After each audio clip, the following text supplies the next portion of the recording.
Guilty. That's the verdict in Colorado as a jury convicts James Holmes in a mass shooting at a theater just outside Denver. 12 were killed.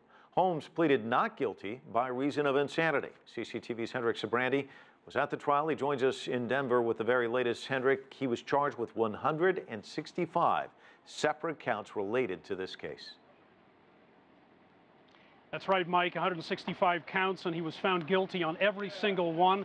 Judge Carlos Samur read those verdicts this afternoon here in this Centennial, Colorado courtroom. You'll see him read the very first verdict now. The defendant is on the left side of the screen wearing a light blue shirt on the left side of the defense table. All right, would the defendant please stand for the reading of the verdicts?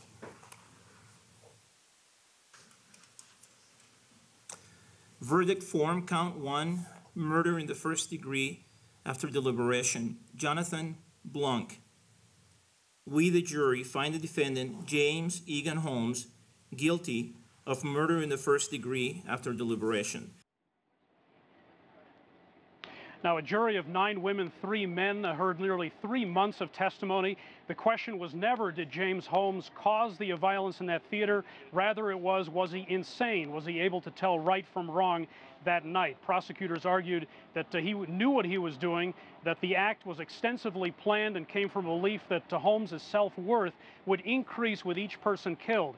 Meantime, the defense said that Holmes suffered from schizophrenia, a broken brain, and that mental illness was the only reason that crime took place. In the end, the jurors sided with the prosecution and their 2 psychiatrist witnesses who both judged that James Holmes was sane that night. Victims' families and survivors were in the courtroom this afternoon to listen to the verdict. Some of them cried while those verdicts were being read. This closes a chapter for them in their lives.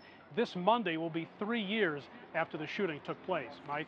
It closes a chapter. It doesn't close everything, though, does it? There will be a separate phase to determine if he'll face the death penalty or life in prison for these shootings, correct? That's exactly right. If he had been found not guilty by reason of insanity, he would have gone to the state mental hospital. That's not going to happen in this case. Next week, next Wednesday, this same jury will reconvene to consider whether Holmes gets a death for this crime or whether he faces life in prison. That's the next decision coming, which could take about a month for jurors to decide.